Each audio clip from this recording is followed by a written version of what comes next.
Bonjour et bienvenue dans la Semaine de l'Écho. Fréquentation et nombre d'exposants records, le salon des industries de défense Eurosatory a fait le plein.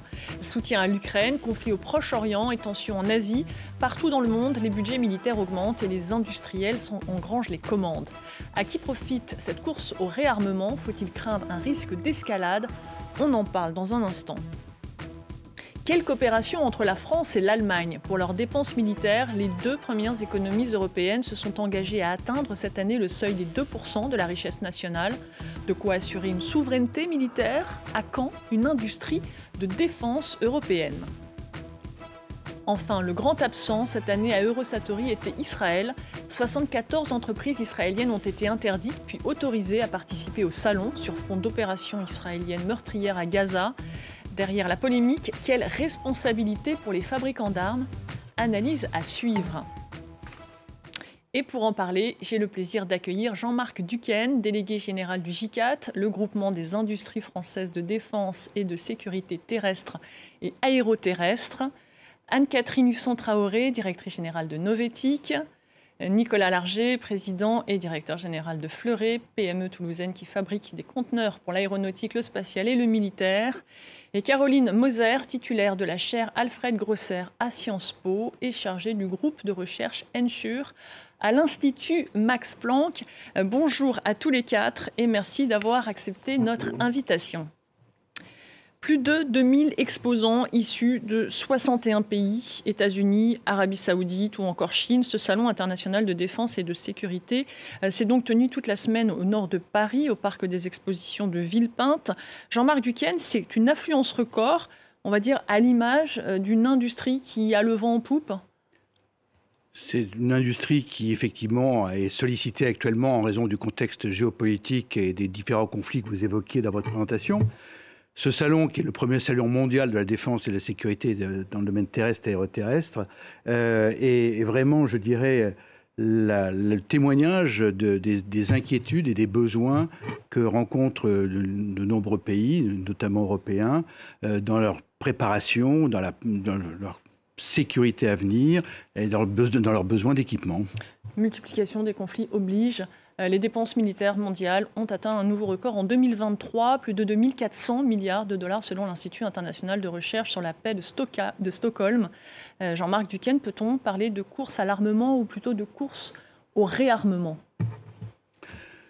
Je crois qu'il y a un besoin qui s'exprime. Si on fait une comparaison, le conflit en Ukraine montre une situation à laquelle nous sommes préparés, les armées européennes se sont préparées pendant 40 ans, pendant l'Union soviétique. Et là, maintenant, ce nouveau conflit montre le besoin d'équipements particuliers. Disons que c'est vrai que depuis 30 ans, les dépenses militaires avaient plutôt reculé. Alors, vous avez parfaitement raison. Les dividendes de la paix ont malheureusement, je dirais, fait baisser fortement la garde en matière de défense dans les pays européens et dans le monde en général, pas dans le général, pour certaines parties du monde. Et là, maintenant, il y a un besoin de sécurité qu'expriment d'ailleurs nos concitoyens et qui a fait que en 2022, le président parlait même d'économie de guerre, de façon à se préparer à cette éventualité. On va y revenir. Nicolas Larger, votre entreprise était présente lors de ce salon. Vous diriez que c'était un bon cru? Oui, c'est un salon très actif, avec une grosse fréquentation et qui nous a rapporté beaucoup au niveau des contacts qu'on a pris au cours de ce salon. Jean-Marie Duquesne, il y a 2 ans, l'artillerie était à l'honneur. Cette année, ce sont les systèmes de défense anti-drone, le cyber. Vous diriez que le salon s'adapte au champ de bataille? C'est la guerre en Ukraine qui fixe l'agenda? C'est la réalité opérationnelle qui fixe l'agenda. Je vous indiquais que les matériels qui étaient prévus pour il y a 30 ans dans le cadre d'un conflit avec l'Union soviétique, eh bien, on voit de nouveau le besoin dans ces guerres dites de haute intensité. Mais le monde a évolué, c'est l'explosion du numérique, c'est l'explosion, je dirais, du cyber que vous venez d'évoquer, et c'est aussi l'explosion d'un nouveau, je dirais, nouvelle arme, un nouveau moyen que sont les drones. Nicolas Larger, plus globalement, au-delà de ce salon Eurosatory, cette course au réarmement se ressent-elle sur votre activité, sur votre chiffre d'affaires? Oui, c'est très net. La partie militaire a fortement augmenté. Alors la partie militaire directe, mais aussi la partie militaire par des entreprises qui font des armes ou des choses comme ça, qui nous demandent des conteneurs pour aller ces armes et les transporter pour aller sur les champs d'opération. La Russie, elle, n'est pas en reste. Son économie est tirée par l'industrie de guerre. Et pour se fournir en missiles ou en obus, le pays peut compter sur un allié, la Corée du Nord. Vladimir Poutine était à Pyongyang ce mercredi. Je vous propose de regarder le reportage de nos confrères de France 2. Côte à côte, sur la place centrale de Pyongyang, Vladimir Poutine et Kim Jong-un. Défilé millimétré, portrait géant, enfants souriants. Tous les fastes de la dictature nord-coréenne pour célébrer cette amitié que Kim Jong-un qualifie de fougueuse. Les deux dirigeants, mis au banc des nations, mettent en scène ce qu'ils voient comme un nouvel axe stratégique contre l'Occident, leur ennemi commun.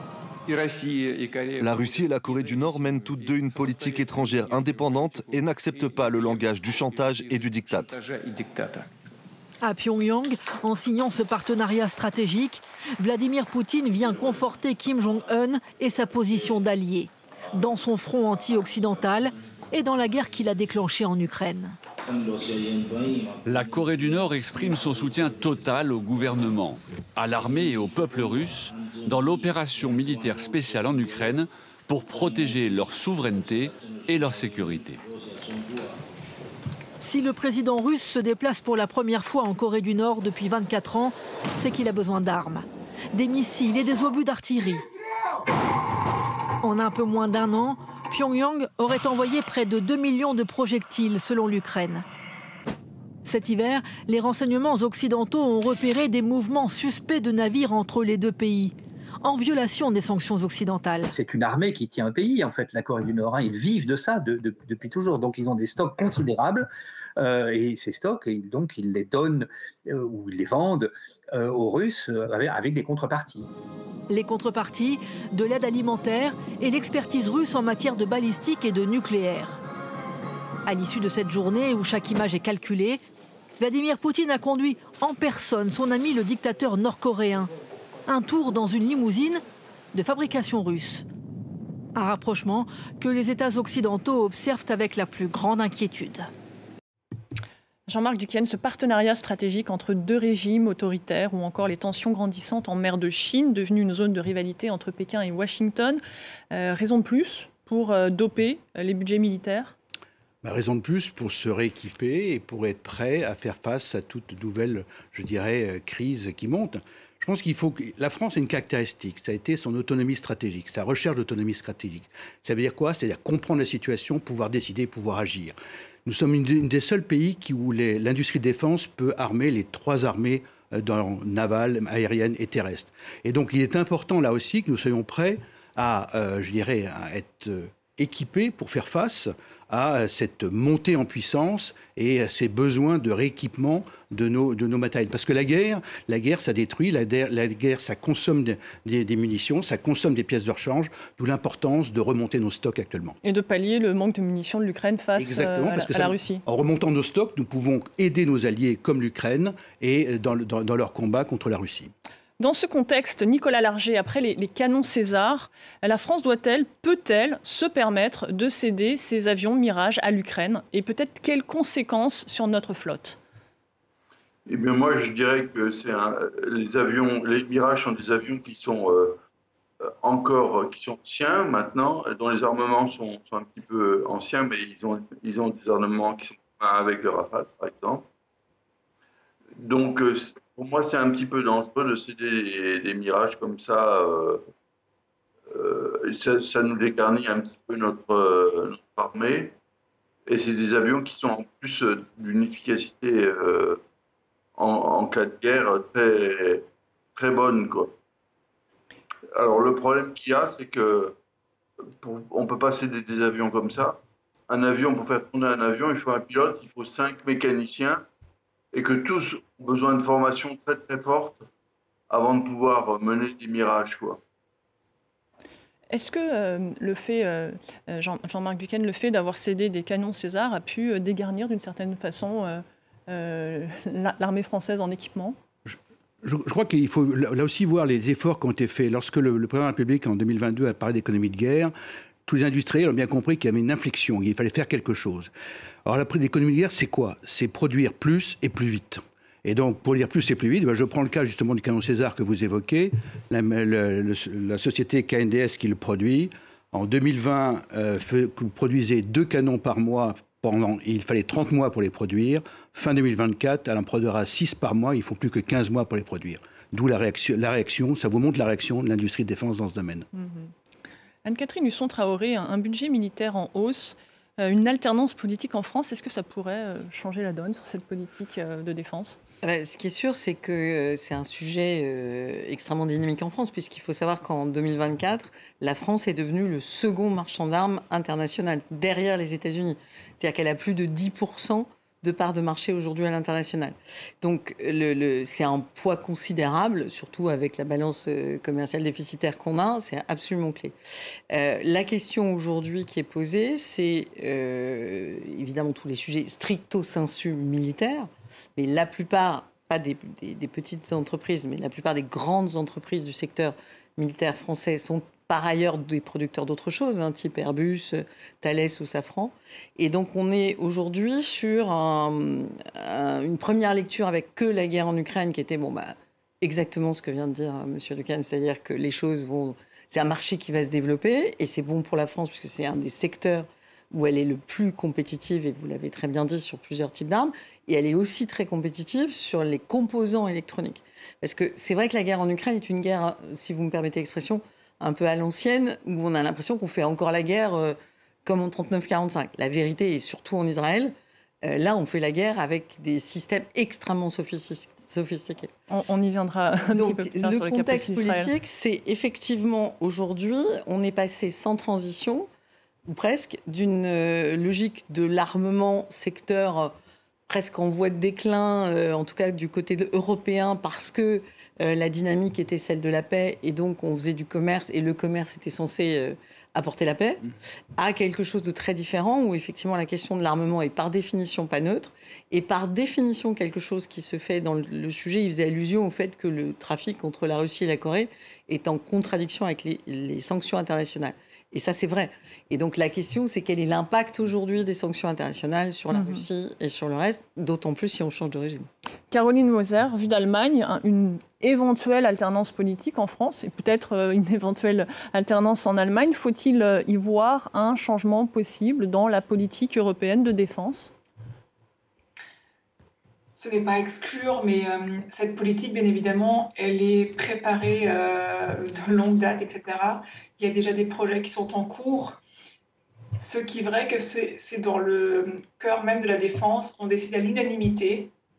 Donc, si effectivement, là, nous avons un changement politique et, disons, un enthousiasme moins fort pour la défense européenne, ça peut poser problème, oui.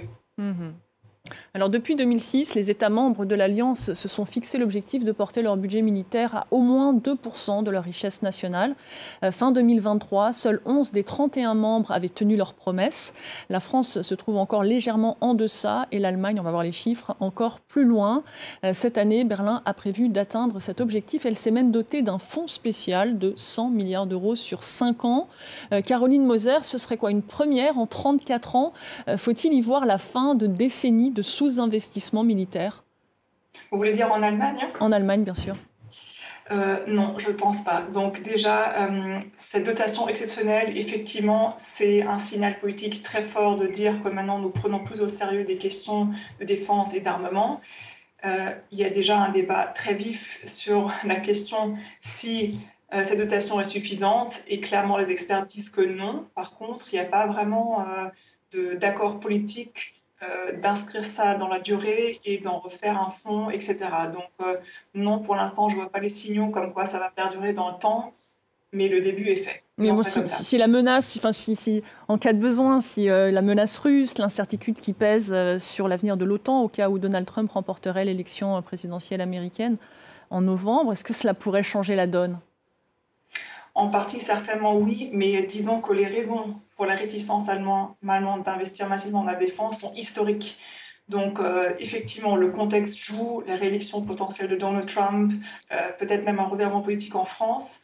Mais ce qui est très compliqué en Allemagne, c'est la compréhension aussi des citoyens, donc de l'électorat par rapport à ces questions. Et je pense que là, il faut encore faire un travail politique pour expliquer qu'effectivement, réarmer, ça peut aussi aider à maintenir la paix. Et ce n'est pas forcément un facteur d'instabilité en tant que tel.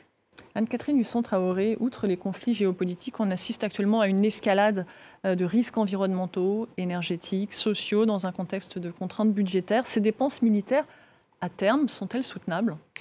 Ce qui est assez étonnant, c'est qu'une fois de plus, on silote, c'est-à-dire qu'on traite le sujet de la sécurité et de l'armement et des conflits comme s'ils étaient distincts des problématiques environnementales. Bon, déjà, ça en crée en soi. Il y a un certain nombre d'informations qui commencent à sortir sur toutes les pollutions. Alors déjà, les pollutions des sols, qui sont évidemment minés, qui sont arrosés de produits divers et variés. Le phosphore blanc, qui est par exemple une arme extrêmement controversée, est utilisé en Israël. Donc on a plein de sujets en soi déjà de générer des pollutions dont on n'a pas la moindre idée, à la fois de l'argent, mais aussi du temps qu'il va falloir pour les régler. Et c'est vrai que finalement, et on le sait peu, aujourd'hui, c'est l'armée qui est la plus très en pointe sur la question de l'impact du changement climatique sur la sécurité. C'est vrai que beaucoup de ces... il y a un impact très très fort des conditions climatiques sur déjà la façon dont on fait la guerre, mais aussi dans la façon dont aujourd'hui la guerre va monter sur des questions d'eau, de sécheresse ou autre. Donc le fait de se dire on est à fond sur la sécurité, donc on n'est plus sur l'environnement, et on voit très bien ce qui se passe en Europe, c'est un vrai sujet et ce n'est pas spécialement ce que demandent les militaires qui, eux, essaient de regarder le sujet dans sa globalité. Confirmé ? Je confirme totalement, puisque là aussi, comme le dit fort bien madame, on voit bien que l'eau, la sécheresse, tout ça, les déplacements de population pourraient générer ou risquent de générer des conflits et des frictions, et donc ça fait partie des plans que les militaires suivent de près. Et d'ailleurs, toute cette réflexion sur la construction, l'éco-conception de nos matériels rentre vraiment, je dirais, en vigueur. Et puis il y a même aussi des éléments tout à fait positifs. Je prends le cas d'un véhicule qui s'appelle le Scarabée de la société Arcus, qui est un véhicule de reconnaissance, qui est un véhicule avec moteur hybride. Eh bien, techniquement, il y a un intérêt pour les opérationnels à avoir sur les 4-5 derniers kilomètres à se déplacer avec un moteur électrique de façon à ne pas faire de bruit. Oui, silencieux. Et ce secteur est-il exclu de la finance durable ? Les armes sont-elles compatibles avec des fonds durables ? Alors, c'est un sujet... On voit qu'ils peuvent être hybrides. Alors, même s'ils sont hybrides, ça améliore. Mais en fait, l'idée, ça a été très bien dit, ça vient beaucoup d'Allemagne et d'Europe du Nord, de façon générale. Il y a vraiment dans la finance durable l'idée d'un monde en paix et l'idée que le secteur de l'armement n'est pas en soi éthique par nature, d'autant plus quand on parle d'armes controversées, et que donc, par exemple, en Allemagne, de la finance durable est exclu, j'allais dire d'office, le nucléaire et l'armement. Vous imaginez bien que quand on parle à des Français, c'est un peu compliqué. Et est-ce que c'est encore le cas aujourd'hui avec la guerre en Ukraine ? Alors, en Allemagne toujours. En France, il y a eu évidemment une évolution. Alors, ce qui est intéressant, c'est l'approche des grandes entreprises françaises là-dessus qui ont une part d'armement importante et une part d'armement importante du nucléaire. Par exemple, Thales avait une stratégie avant la guerre en Ukraine qui était de dire ils sont exclus et Safran aussi d'ailleurs, par des acteurs type fonds norvégiens, etc. Et ils avaient vu leur actionnariat changer. C'est un peu comme Total Energy aujourd'hui, leur actionnariat était très américain et quasiment plus européen. Donc ils ne perdaient pas d'actionnaires, mais les actionnaires devenaient américains, qui sont moins regardants sur ces questions. Qui sont complètement à fond. D'abord, ils n'ont pas signé les traités sur les armes controversées. C'est-à-dire qu'ils ne sont pas signataires de traités contre les bombes à sous-munitions ou les mines antipersonnelles, ce qui est le cas de la France. Donc, du coup, leur stratégie était de valoriser leur dimension ESG, c'est-à-dire la partie non létale, j'allais dire, de leur métier. Et le fait qu'ils étaient éligibles, ils avaient fait des roadshows ESG, et donc ils avaient commencé ce travail de reconquête. Le fait que la guerre en Ukraine légitime ce que M. Duquesne disait, ça a fait que ça a accentué cette dimension-là. Et Thales disant, nous, on est pareil que Airbus, etc. On fait des tas de choses pour le civil et pour améliorer un certain nombre de choses. Là où ça s'est compliqué, c'est finalement avec la guerre de Gaza, d'Israël menée sur Gaza. Parce que là, on entre dans quelque chose qui est peu connu en France, mais qui est un vrai sujet, qui est quelle est la responsabilité, non pas du vendeur d'armes qui vend une arme à un pays donné, mais qu'est-ce que ce pays donné va en faire ? Son usage. Et c'est ça, au départ, c'était une raison éthique, l'exclusion de l'armement controversé. Aujourd'hui, c'est une question qui est juridiquement posée, puisqu'il y a des ONG dont Amnesty International, qui ont saisi les tribunaux, en disant que si on fournit des composants à des armes qui sont assemblées par Israël pour commettre des crimes de guerre à Gaza, alors le fournisseur de composants est complice de violation de droits humains. Il y a des cas actuellement de l'entreprise française. Il y a des cas à l'instruction.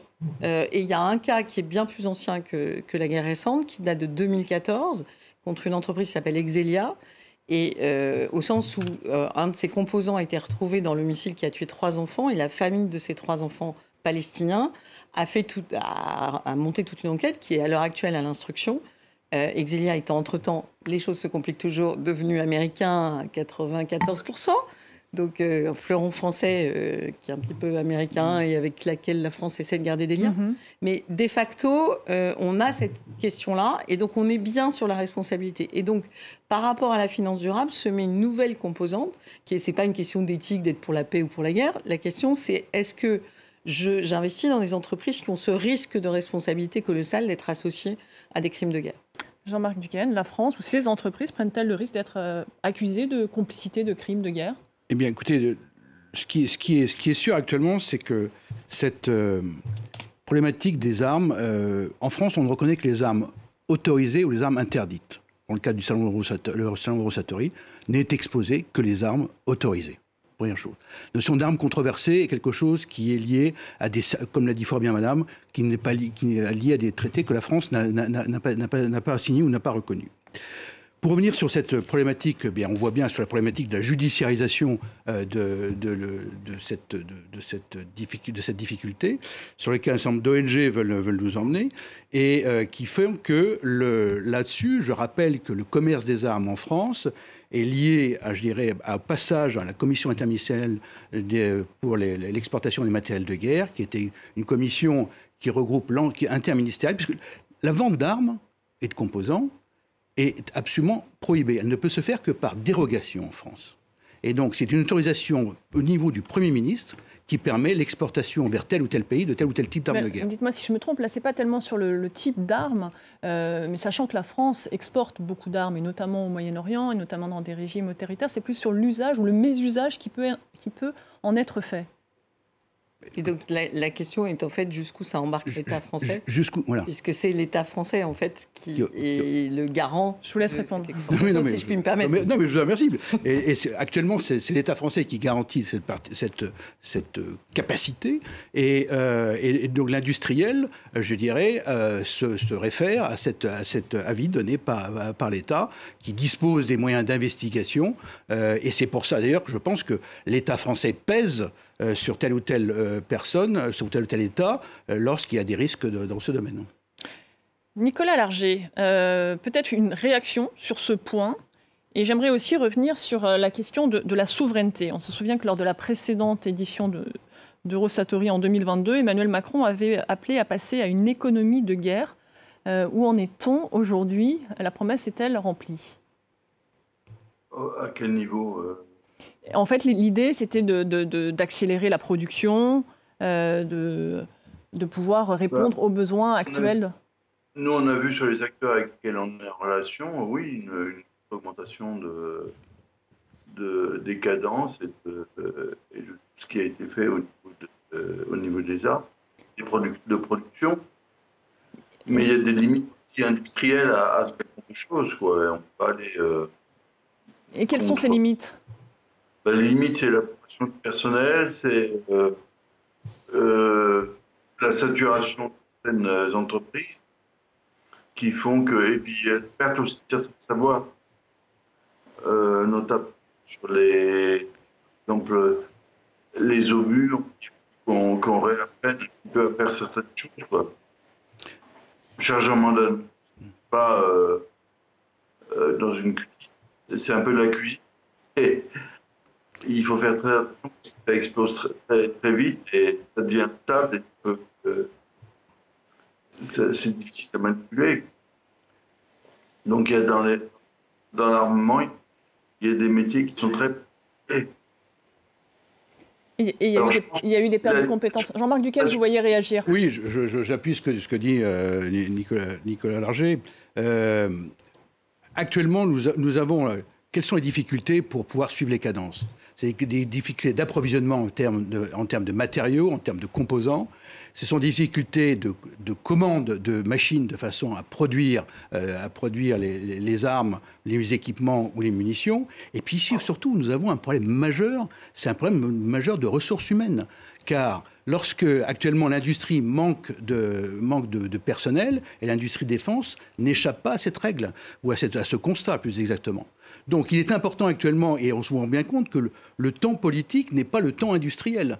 Et il faut là aussi que nous arrivions à monter en puissance ce qui se fait, comme l'exemple que je donnais du canon César chez KNDS, eh bien c'est tout ça qui se met actuellement en branle, de façon à pouvoir répondre aux attentes à la fois des besoins de l'État français, mais aussi de nos partenaires stratégiques qui expriment des besoins de rééquipement. Et après des années, des décennies... Il y a une situation du secteur aussi. Vous avez par exemple l'aéronautique qui est en forte augmentation et qui pompe un petit peu de gens sur la militaire. Mais peut-être il y a un point qu'il faut souligner, c'est que dès la guerre en Ukraine, les marchés ont tout de suite survalorisé Thales, etc.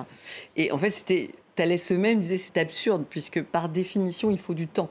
C'est-à-dire que si nos carnets de commandes explosent, c'est pas du tout, c'est pas de la production, je sais pas, de bonbons ou de je ne sais quoi.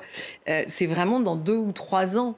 Et il faut 2 ou 3 ans pour accélérer ça. Donc le passage à une économie de guerre, ça peut être une intention qui a été prononcée, mais pour qu'elle soit vraiment mise en musique... Et puis il y a une question de compétences. Il y a une question après des années et des années de désindustrialisation, comment on fait pour reformer des compétences? Eh bien, c'est tout le travail que nous avons entrepris, c'est le recrutement que font nos entreprises, la formation avec des personnels plus anciens qui forment les nouveaux, et parce que un certain nombre de métiers, mais le métier de soudeur, par exemple, c'est un problème...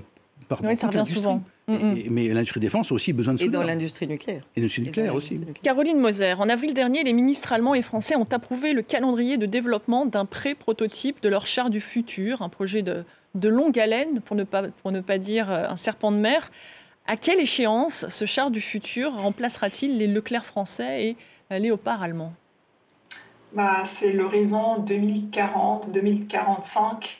Donc, il y a encore du temps. C'est des projets à très longue durée, et notamment dans le cadre de ce char du futur, mais aussi dans d'autres projets de ce type.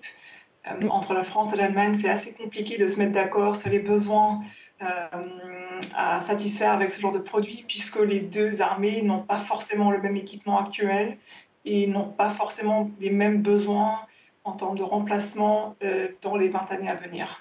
Oui, vous avez dit qu'il y a d'autres projets, on pense à l'avion du futur, l'artillerie du futur, l'Eurodrone, tous ces grands programmes sont lents et complexes. C'est quoi? C'est faire travailler des entreprises de nationalités différentes qui est si compliqué? Allez, je vous pose la question à vous, Jean-Marc.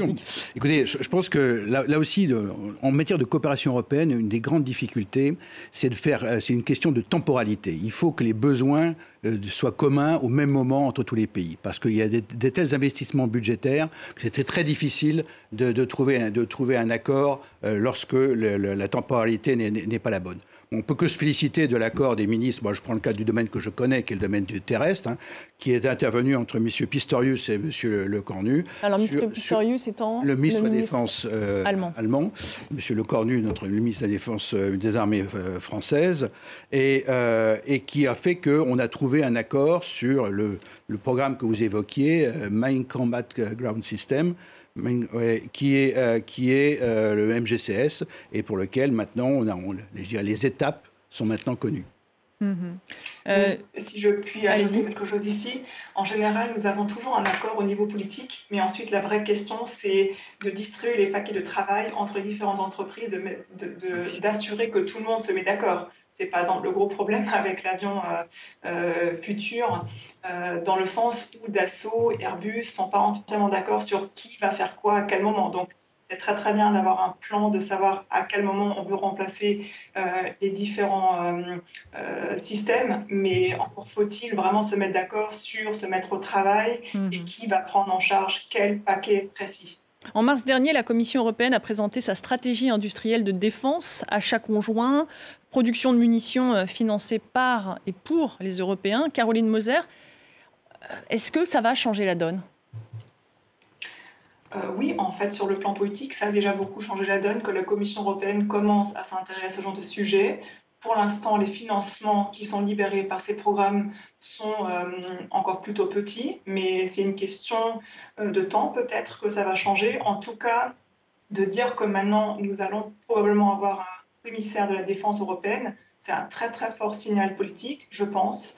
Et il y a des projets déjà en place, un acte législatif qui a été proposé pour, par exemple, identifier en commun les besoins pour différentes armées européennes. Et ça, effectivement, c'est nouveau et je pense qu'à long terme, ça changera la donne, oui.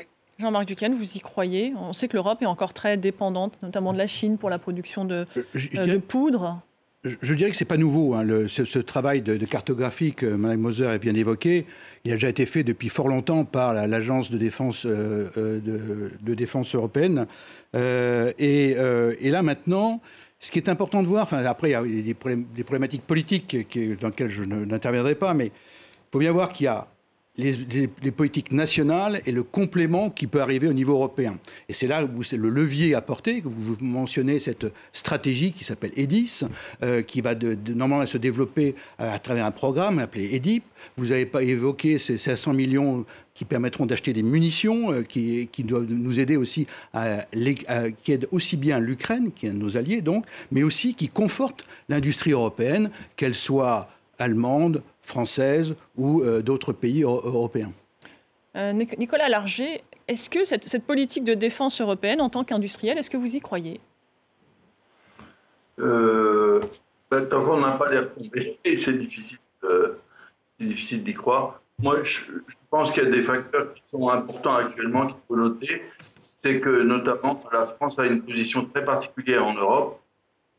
Elle est un peu la colonne vertébrale de la défense européenne actuellement, puisque c'est un des seuls pays qui a une autonomie aux autres acteurs dans le monde. On sait que... Donc ça, c'est un point de départ. Et ça peut créer des jalousies et des tensions. Il y a eu un programme, par exemple, la 400M, où on a déjà eu des coopérations de ce type-là. Et ça a été très difficile de mettre au point parce qu'il était très difficile de se mettre d'accord sur l'avion qu'il fallait faire. Maintenant, c'est bon, ça marche bien, mais il y a eu un moment où il y a eu des investissements qui ont été... On a ouvert tellement le spectre que les investissements de recherche ont été très importants et de mise au point ont été très importants. Vous me disiez, Jean-Marc Duquesne, pendant la préparation, que 70% du soutien à l'Ukraine se fait avec du matériel américain. Est-ce que cette politique telle qu'elle a été définie, elle peut changer justement cette donne? Écoutez, d'abord, c'est le souhait des industriels que l'argent européen aille vers l'industrie européenne. Je crois que c'est d'ailleurs le combat. Oui, parce qu'aujourd'hui, on peut se demander un petit peu le fait d'utiliser des fonds européens pour acheter du matériel américain, c'est un petit peu dommage. Fait partie du package lié à l'OTAN aussi. Donc c'est ce que font remonter nos partenaires européens. Ce n'est pas la position française. Et il importe pour nous vraiment de promouvoir ces industries de défense, ce qu'on appelle un peu la base industrielle et technologique de défense européenne. De la promouvoir de la façon à ce qu'elle puisse monter en gamme, qu'elle puisse se structurer, s'organiser pour répondre aux besoins communs des Européens. Parce que là aussi, quand vous regardez dans le domaine terrestre, vous avez 2-3 matériels aux États-Unis qui correspondent aux besoins. En Europe, vous en avez 7, 8, 9. Donc là, il y a tout un effet, je dirais, d'industrialisation, d'échelle, de standardisation qui doivent permettre de pouvoir produire plus, en masse et moins cher. Allez, il ne nous reste plus beaucoup de temps. On en vient tout de suite à notre troisième et dernière partie, des sociétés d'armement et des délégations israéliennes interdites puis autorisées au Salon mondial de la défense, saisies par des ONG. En première instance, le juge a invoqué un manquement à la Convention sur la prévention et la répression du crime de génocide, au moment où l'exécutif demandait à Israël de cesser ses opérations militaires à Rafah. Le gouvernement estimait, lui, que les conditions n'étaient pas réunies. Mais coup de théâtre, ce mercredi, l'interdiction a été levée par la Cour d'appel et jugée discriminatoire par le tribunal de commerce. Jean-Marc Duquesne, finalement, y a-t-il eu des exposants, des délégations israéliennes dans les travées du salon ? Alors, Il y en a eu. Alors, reprenons un peu le fil de ce qui est un peu compliqué. Brièvement. Il y a une décision politique à laquelle nous sommes soumises, qui était d'interdire, de fermer les stands israéliens, du pavillon israélien sur le salon. Et il y a eu une suite, je dirais, un peu un imbroglio juridique entre des référés du tribunal judiciaire et du tribunal de commerce, les uns après des demandes d'ONG pro-palestiniennes, et d'autres après la Chambre de commerce et d'industrie France-Israël. Et donc, tout cela a été avec des jugements contradictoires, ce qui fait que, je dirais, ça a été assez compliqué à gérer, comme vous pouvez l'imaginer. Mais les Israéliens ont pu venir, les gens ont pu se retrouver, je dirais, sur place et faire, je dirais, avoir les rencontres qu'ils avaient prévues. En 2022, lors de la dernière édition du Salon, Israël figurait dans le top 10 des pays les plus présents. Vous regrettiez cette décision politique de leur interdire la présence au Salon ? Il ne m'appartient pas de commenter une décision politique dans ce domaine. Ce qu'on peut dire, c'est que les Israéliens ont des domaines d'excellence en matière d'armement et qu'il est toujours intéressant pour les délégations étrangères qui viennent sur Rosatori. Mais on peut imaginer que c'est un coût pour le Salon. Eh bien, c'est des coûts dont nous allons discuter avec nos amis israéliens très rapidement. Ça fera l'objet d'une négociation. Anne-Catherine Husson-Traoré, cette action, elle s'inscrit dans un mouvement plus large de manifestations, d'ONG, notamment devant des sièges des industriels, y compris d'ailleurs devant le salon Eurosatori. Alors oui, c'est un mouvement international en fait. C'est-à-dire que le mouvement de soutien à Gaza s'est incarné assez rapidement dans le fait du boycott, de l'appel au boycott de l'armement d'Israël. Puisque ce qu'on évoquait tout à l'heure, c'est le fait qu'aujourd'hui, beaucoup d'armes sont des assemblages avec une forte partie technologique. Donc on peut avoir de la poudre qui vient du Danemark, des composants qui viennent de France, etc. Et évidemment, les Israéliens étant l'une des armées les plus sophistiquées au monde en termes de technologie, et ils ne pourraient pas, vu l'intensité de leur guerre, ils ne peuvent pas continuer avec leur seule capacité, parce qu'eux, ils sont en économie de surguerre, on va dire, mais ils tournent à plein, mais c'est pas possible. Ils ont besoin des armées des autres. Donc pour les militants de soutien aux Palestiniens et pour stopper la guerre, on commençait à faire des appels à peu près partout, à saisir des tribunaux. Donc là, la question, c'était, les stands étant politiquement déclarés persona non grata, l'idée, c'est est-ce que les Israéliens eux-mêmes avaient le droit ou non d'aller au salon. Là où je veux en venir, c'est que depuis mars-avril, vous avez régulièrement des ONG qui vont dans les principaux sites industriels de l'armement français pour appeler au boycott, qui est effectivement pas du tout la position du gouvernement français. En revanche, dans d'autres pays, que ce soit au Danemark, que ce soit en Italie, en Espagne, ils ont obtenu un certain nombre de choses. Donc il y a eu des arrêts, par exemple de livraison de poudre au Danemark, par exemple un certain nombre de choses, puisqu'ils ne livrent plus à Israël.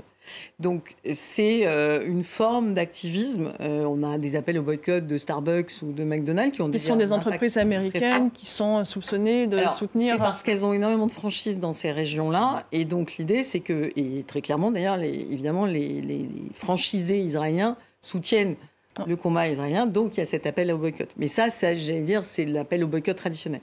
L'appel à stopper la vente d'armes, c'est en gros arrêter d'approvisionner les capacités militaires d'Israël de façon à avoir un autre moyen pour arrêter la guerre.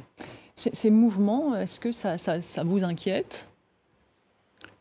Ces mouvements nous inquiètent. Ces mouvements, il faut les prendre en compte. Il faut être capable, je dirais, d'avoir un échange avec eux. Par exemple, sur Eurosatori, je prends le cas des ONG comme Amnesty International, visitent Eurosatori, nous visitons avec eux et ils nous font part de remarques éventuelles. Donc nous avons un dialogue avec tous ces... Donc je dirais, ça ne nous inquiète pas particulièrement. Il y a un dialogue normal, démocratique avec ces ONG. Après, lorsqu'on arrive à des outrances physiques, etc., oui, là, ça peut nous inquiéter. Écoutez, ce sera le mot de la fin. En tout cas, merci beaucoup à tous les quatre d'avoir participé à cette émission. Désolée pour la mauvaise qualité de la liaison. Mais en tout cas, on reparlera de ces sujets sur ce plateau. Merci à vous de nous avoir suivis. L'information continue sur France 24.